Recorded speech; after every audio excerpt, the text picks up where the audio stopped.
मैं कलम का आदमी हूँ, लिखना मेरा काम है, वीडियो जारी करना, बोलना ये सब थोड़ी हमारी फितरत में नहीं, इसलिए मैं अपनी बात रखने का सीधे अपनी बात रखने का प्रयास करता हूँ। आज इस प्रतियोगिता के इस चरण का अंतिम दिन है। डिवाइन फाउंडेशन के द्वारा जो ये ऑनलाइन प्रतियोगिता शुरू की गई थी, उसका इस चरण का यह अंतिम दिन है। आप लोगों ने इस लॉकडाउन के पीरियड में जो भी आपसे बन पड़ा, अपने आप को तैयार किया, अपनी चीज़ों को रखा, प्रेजेंटेशन दिया, इसके लिए आप निसंदेह धन्यवाद के पात्र हैं। मुख्य बात आती है हार जीत रिस्पांस की। मैं दावे के साथ कह सकता हूं कि हार जीत कोई मायने नहीं रखती। मायने इसलिए नहीं रखती है क्योंकि यदि हम हारना नहीं जानेंगे तो हमें जीत के स्वाद का पता नहीं चलेगा। हारना भी जरूरी है क्योंकि जब हम हारते हैं तो हम अपनी समीक्षा खुद करते हैं कि हमारे में गलतियां कहाँ हो रही हैं। हम अक्सर 3 चीज़ों को ध्यान नहीं देते हैं। हम किसी भी चीज़ को तुरंत पाना चाहते हैं, हमारे में पेशेंस नहीं रहता है। और मैं दावे के साथ कह सकता हूँ कि असफलता का बहुत बड़ा कारण है पेशेंस का ना होना। हम जल्दीबाजी में काम खराब कर जाते हैं। दूसरी चीज, हम किसी भी चीज को पढ़ने की कोशिश ही नहीं करते। हम यदि किसी चीज को पढ़ेंगे तो वो हमें समझ में आएगी। 1 बार में नहीं आ सकती, 2 बार में नहीं आ सकती, 3 बार में नहीं आ सकती, लेकिन उसे समझ में आना ही होगा। किसी डॉक्टर ने नहीं कहा है कि आप जल्दीबाजी में काम करो। क्यों?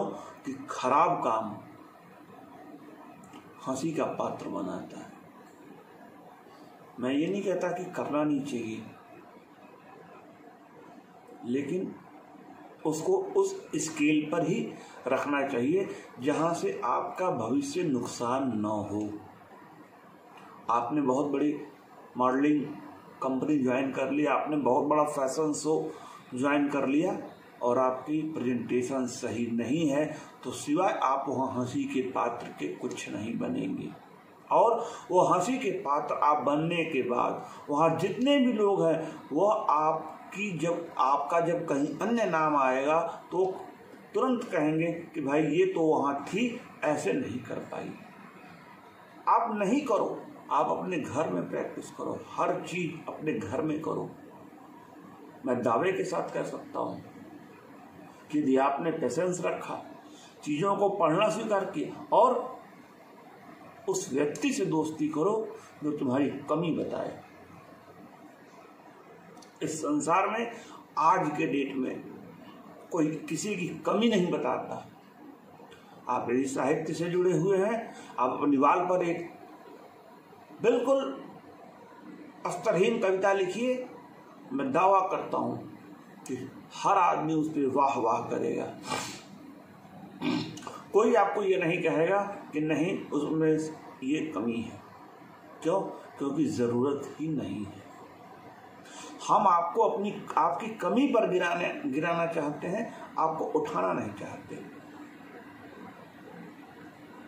इसलिए मेरा आप सबसे निवेदन है, प्रार्थना है कि आप अपने अंदर पेशेंस रखिए, चीजों को पढ़िए और यह भूल जाइए कि लोग क्या कहेंगे। इस संसार में लोग कुछ नहीं कहते, जिसको कहना है वो कहेगा। लोग आपको बढ़ते हुए देखेंगे तो भी कहेंगे और गिरते हुए देखेंगे तो भी कहेंगे। तो आप कहां तक भागोगे, कहने से। इसलिए मॉडलिंग, टेलीफिल्म का ये एक ऐसा लाइन है, ये एक ऐसा पेशा है कि इसमें आपके सिर से के बाल से लेकर के पैर के नख तक आपकी चाल, आपकी ढाल, आपकी आवाज़, आपकी एक्टिविटी, सारा कुछ काउंट होता है। और मैं आपको दावे के साथ कह सकता हूँ कि फोटोग्राफी एक ऐसा सब्जेक्ट है जिसकी कोई सीमा नहीं। फोटोग्राफी एक ऐसा सब्जेक्ट है जो कि आप अपने मन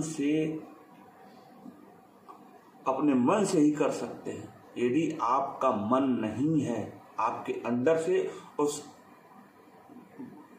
एक्ट में नहीं आप डूब पा रहे हैं, उस कलाकार में आप नहीं जी पा रहे हैं, जिसकी स्टोरी आप पढ़ रहे हैं, जिसका अभिनय आप कर रहे हैं, जिस चरित्र में आप जी रहे हैं, तो मेरा दावा है कि आप सफल नहीं हो सकते। इसलिए फोटोग्राफी, मॉडलिंग जब भी आप करें, दिल से करें, क्योंकि जब तक आपके दिल, आपका आत्मा गवाही नहीं देगा, आपके चेहरे पर भाव नहीं आ सकता है। और यदि आपके चेहरे पर भाव नहीं आ सकता है तो आपकी सुंदरता, आपके कपड़े सारे बेकार हैं।